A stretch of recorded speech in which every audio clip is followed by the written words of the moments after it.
to What the World Needs Now with hosts Tom Wisenand and Josh Monroe. We hope you're able to leave feeling encouraged and ready for another day of changing lives in the field of education as we speak with inspirational teachers from across the nation and world about what keeps their spark lit. We have had an amazing bunch of weeks. We've talked to 7 amazing educators. In this week's episode, we talk about what we loved about each and every one of them. Hopefully you learned something along the way. See what your favorite moments are now. Tom, man, this is fun. What are we in? 7 episodes deep? 7. We've done 7 incredible educators. And man, if you think to where we were, it was a little bit over a year ago when we started doing the Science Ambassadors for Millard, and where we really connected. And then we got together and started thinking about things that we could do for education. Did your mind ever go this way? Did you ever think that we would reach the people that we've reached? Because there have been some amazing guests on, and I think it was Arlinda that talked about this huge faculty meeting. And to me, it's pretty special that this is happening. Yeah, I think it's absolutely one of the coolest things in my life that professionally, personally, that I've ever done. The people that we get to talk to, the amazing educators, the stories that we get to hear, the inspiration that they bring each and every week has been absolutely unbelievable. I never in a million years thought that we'd get to talk to people from all over the world, get to hear their perspectives. And I've absolutely loved each and every guest and what they've brought to the table. You know, what's been some of your favorites? Man, through 7, like you said, 7 absolutely amazing educators. I think we started at episode 1 with Paul. I've been talking to Paul for a long time, a couple of years on Twitter, and he is inspirational in everything he does. I think that being a student in his classroom would be absolutely phenomenal. The things that he talks about, the way that he advocates for kids, I would love to be a student in his class. And I know he's not in the classroom right now, but you can hear it in his voice. If you go back to our episode, the way that he loves it. And he loves it, and you hit the nail on the head. And he loves it, and his kids love it. And I tell you what, one of the coolest things that I did with the stuff I learned from Paul was I went back to my school and said, hey, I got to talk with this guy by the name of Paul Solers, and you know what he does with his kids towards the end of the year after they've done, taught how to do math, how to do reading, how to do school. They said, what, Mr. Wiz, what does he do? And I said, you know what? He sets them free. I said, he sits back and he watches and he lets the kids run the day. And of course, the kids at my school were like, yeah, let's do that. We can do that. I know we can handle it. And I was like, well, maybe. You got to show me, though. We got to have these little building blocks along the way. And you have to show me how independent you can be, how you can conflict resolve. And so I would love to be a student in his class, too, because I think that intrinsic motivation that is just born from the activities and what he brings would be phenomenal in 4th and 5th grade, like he said he was teaching. Yeah, and I think, when you think about the title of our show, What the World Needs Now, that is what it needs. We need to teach kids how to, he taught 4th grade, but at 4th grade, how to be able to lead other people. He is giving those kids what the world needs in every aspect. And then we had Lynn on, and you knew Lynn before I did, but man, when we sat down that Tuesday night, I went to school the next day totally pumped. I was like, man, I'm not just going to make it through this week. I'm going to make it through the rest of this month. The things that she's doing in her physical education class, the way that she's bringing in different cultures, that was awesome too. She brings in the whole school. It's not just her class in isolation in physical education. It is her and other teachers teaching these students. I loved how she uses humor in class. She brought that up, and I think it's what the world needs now too, is humor. I think sometimes as teachers, as educators, we take our business seriously, and we should. But man, it sure helps if there's a little bit of brevity, a little bit of humor, right? You use humor in your class. Absolutely. Absolutely. I loved, I'm not going to remember the story exactly, but she was talking about how they were outside and the counselor was with them. And she's like, so, well, I guess I get to pick who's going to stay outside. And she has that relationship though. And I think she touched on that in everything that she was saying, that you want to have this humor with kids. You have to have that relationship with them, that they know that you really care about them, that I can play with you like that. And I thought that that was really cool too. Yeah, no, she's an absolute gem, and she had a cat cameo. Her cat came across the table, which was absolutely amazing, right? I think we're all stuck in Zoom world at school, and we're doing remote learning, and why not have an animal in the mix, right? Right. I liked that too. And up there in Vermont, the cat walking across, the Wi-Fi going out every once in a while. It's just a real conversation, and I think that that's what I liked the most. Is it wasn't this professional talk. It was just educators getting together and talking about, hey, what works with you, and how can I fit that into what I'm doing. Yeah, I think over the course of this whole 7 weeks, 7 educators, that's something I've really come to value, is each and every one of the individuals that we got to interact with was so genuine and so authentic. And I think that's something that that really resonates with kids, with school communities, is the authenticity of individuals. And I absolutely loved it. And when we got to talk to Whitney, she was another really authentic, grounded individual, and she's a professional school counselor. And her passion and just love of making people be them best selves was amazing. And she touched on in her episode about the struggles of virtual learning, and the kindergartners, and how they thought she wasn't real until she popped into their Zoom. And I think she touched on some really important parts that are happening in education right now. Is some of our students don't see us as real people because we're not there with them, even though we are there with them. And she hit on some great ways to help build that connection and help bridge that gap between a virtual classroom and still building those authentic relationships. Yeah. One of the biggest things that I took away was some of the last things she said was perspective. And it's not a work-life balance, it's a life-work balance. And you have to live, you have to be who you are first. And I think, man, it's been so tough. It's been so tough. We've done so much this last year. And it really struck a chord with me, was that idea of perspective and finding that life work balance. Josh, that's really tough as teachers in today's world, I think. It's really hard. I don't know what Thanksgiving break looked like for you, but after her episode, that was the first break I've really taken to just enjoy my life. I didn't worry about work. I made sure that I had everything done leading up to it.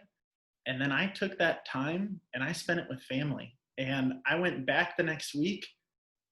I was a different person. It was amazing to be able to hear her say that and actually be able to digest it in a time that I needed. Because then I was not just a better father, a better husband, I was a better teacher. Yeah.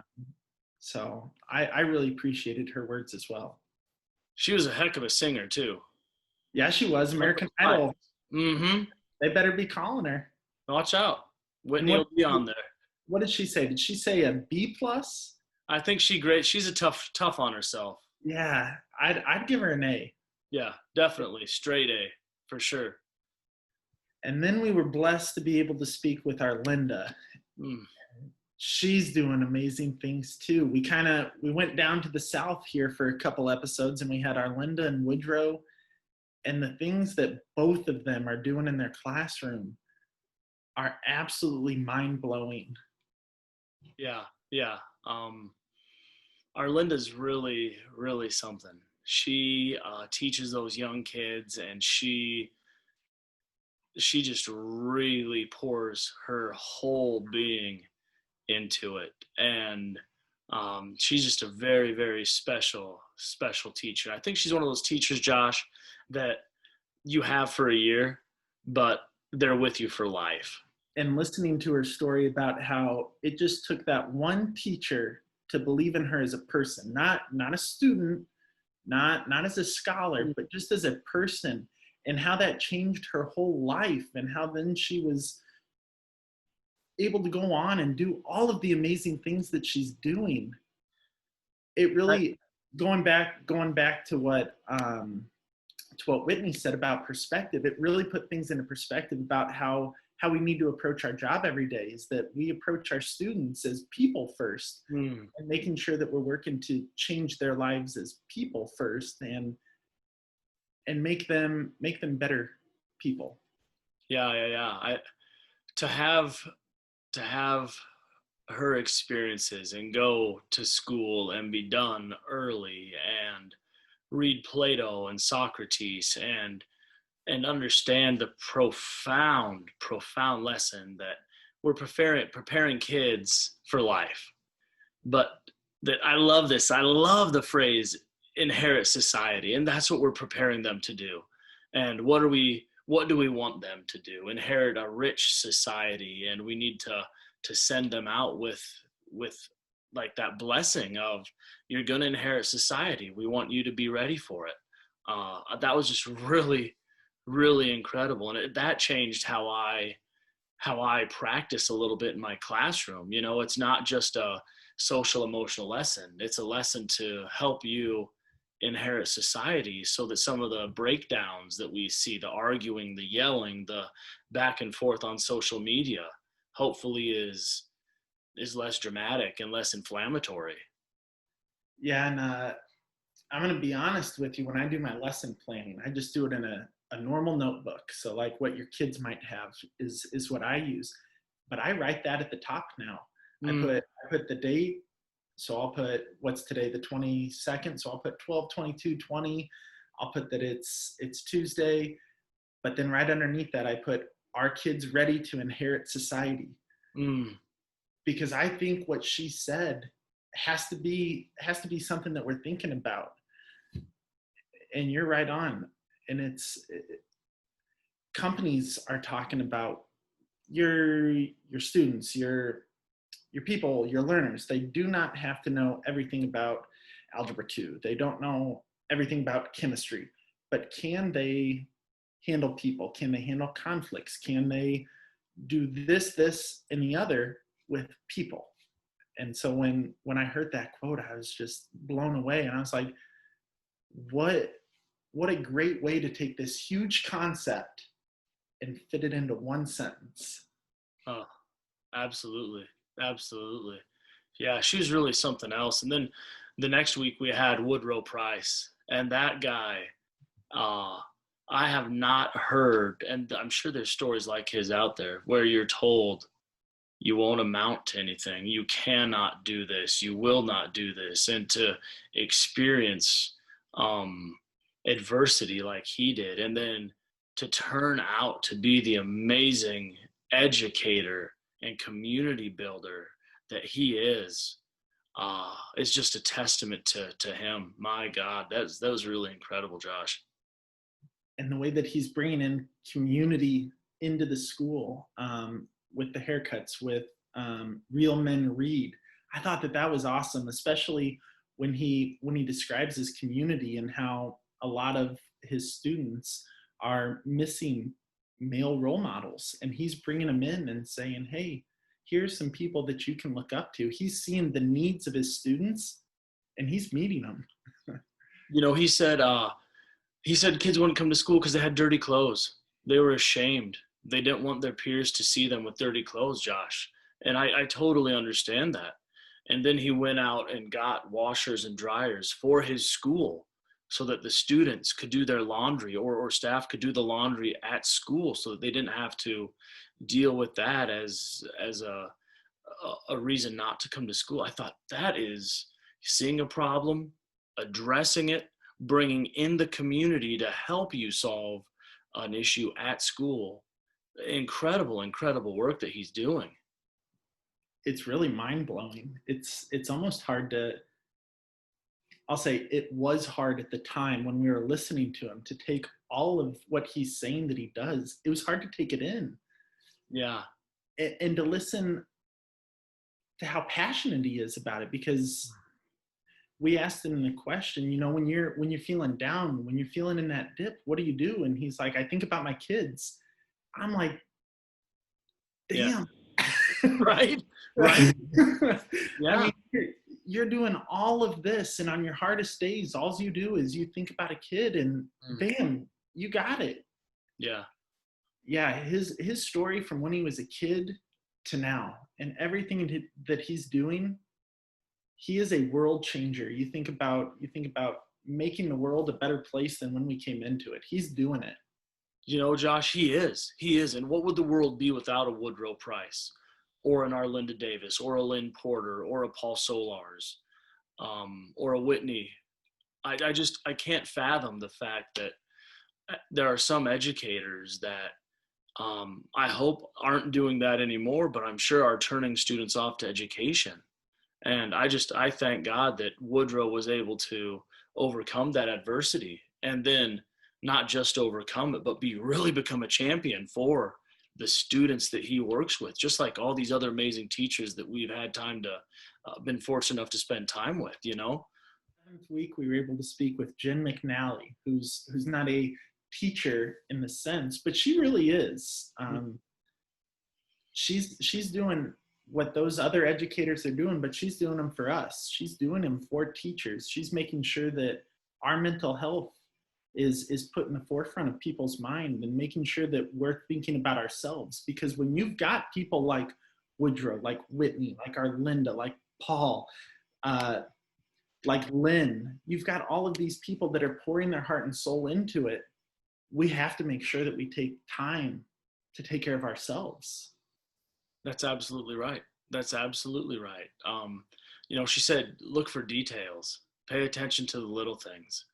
And that really changed how I go into my days. I look for the little things. If a student's having a rough time, and I try to steer them to the positives that they've done. Hey, I get you didn't want to do this math problem. I get that you don't think you understand, but man, you really knocked it out of the park on these last 3 math problems, or in social studies, you knew every single answer, man. So I get this is a little bit tough, but look at these other details along the way that you're doing good work. Let's turn around. Let's keep going. And that changed how I then view those difficult times. It wasn't so much oh geez, it's man, you've done a great job, Yeah. And she mentioned looking in the rearview mirror, and at the time it feels discombobulated, it feels goofy, but then when you look back, it just looks like a smooth road, and you think about all the growth that you've made, and how that can change your mindset. Yeah. And I think that the thing that I took away from her the most wasn't anything she actually said, but it was the fact that that's the only episode we recorded on a Saturday. And it was because she doesn't do anything after work hours. That's for family. Mm-hmm. And so it's not her just saying this stuff, but she's walking the walk. Yeah. And that helped me after that episode too, to make sure that, Tuesday night I get home from work, or Friday night, or any night after work, I'm making sure that when I get home, my work's going to the side, and I'm going to be there for my family, and I'm going to be there for myself. And I'm going to make sure that my work will be there the next day. I guess, long story short, my work's still going to be there, but I want to make sure that I'm spending time with my family. I'm spending time filling my bucket in ways that are going to not just help me professionally, but help me as a human. Yeah, absolutely. And I love that Jen spoke not only to teachers but also to administrators. And I think that as teachers, we need to value that, and we need to understand that, yeah, man, it's tough. It is tough for teachers. It is really difficult to do asynchronous and synchronous and all these other Zooms and Google Meets and all these other softwares that we just learned, right? Programs and apps. But I think, she touched on administrators and how they need to take care of themselves as well. And I think that's really huge that we as teachers understand that, yeah, it's tough for us, but it's also difficult for the administrators who are supervising us as teachers. Yeah. And then for our final episode of the season, we got Dr. Zeisner, our north of the border Canadian friend That's right. who came, and man, she's full of energy. I could have talked to her for hours and hours and just let all the knowledge and experience just kind of wash over me.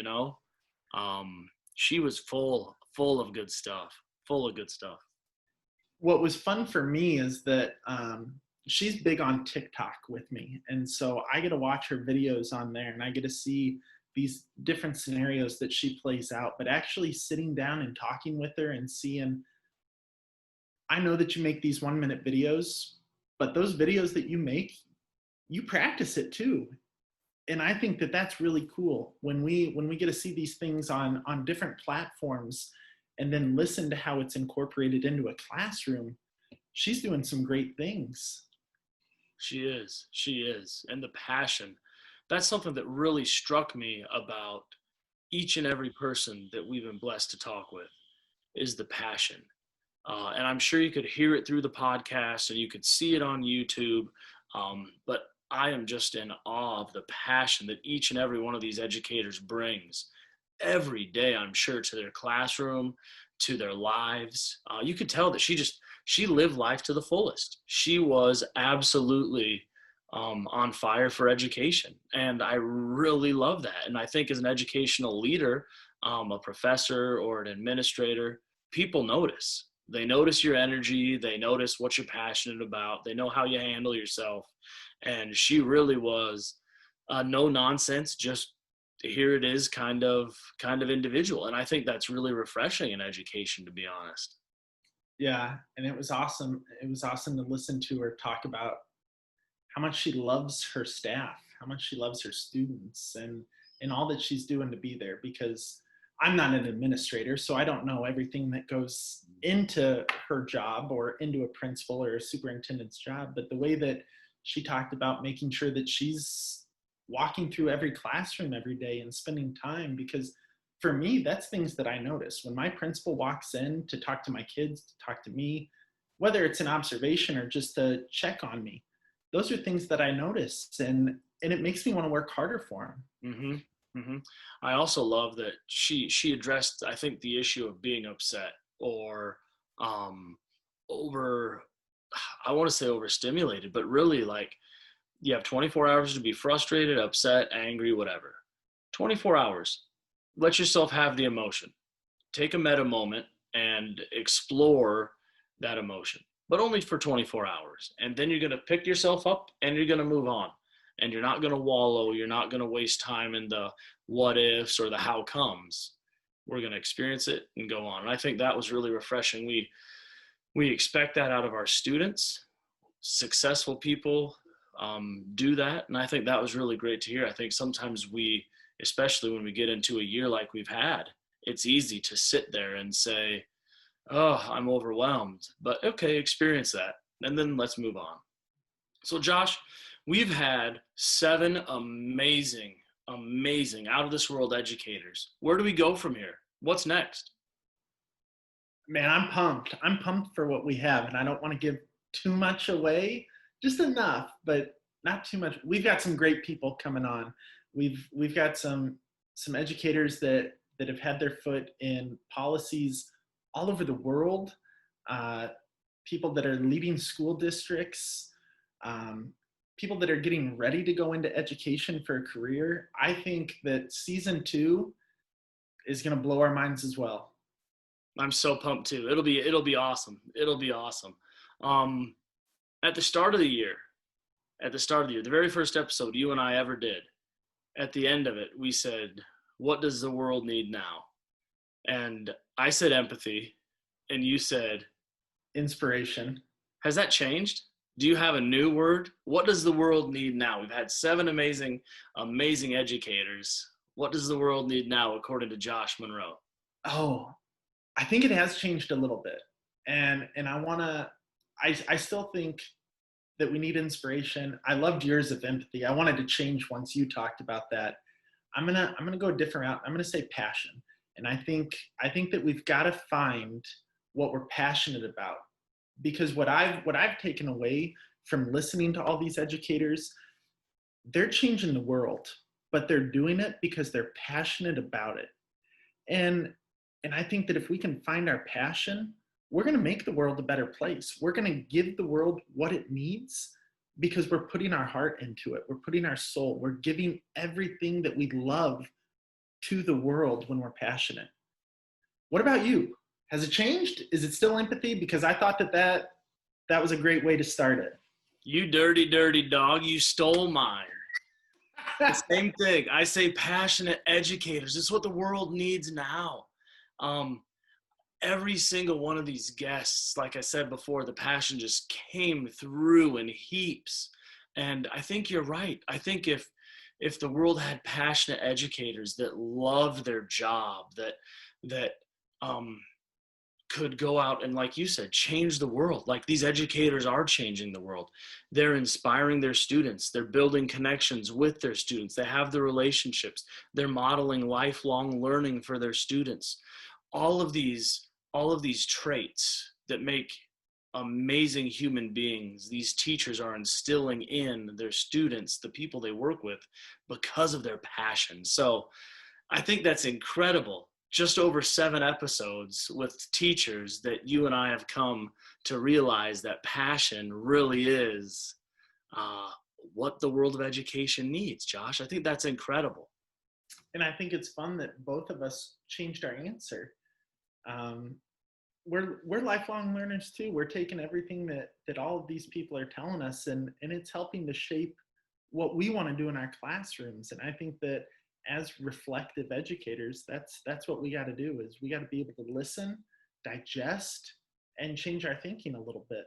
Not saying that empathy or that inspiration isn't what the world needs, but just being able to take everything we knew, what we've learned, and forming some new understanding is a little bit of what the world needs. It is. Ladies and gentlemen, that's our show. Thanks for tuning in this week. Hopefully you're ready for another week of changing lives. We are so thankful and appreciative that you took time to listen to us recap the amazing season that we had. We hope as you head out that you remember how amazing you are and what a great time we've had with you over the last few weeks. We hope that you've learned something and that you continue to reflect on your practice as a professional. Remember, you change lives each and every day. You matter, and thanks for listening. Have a good one.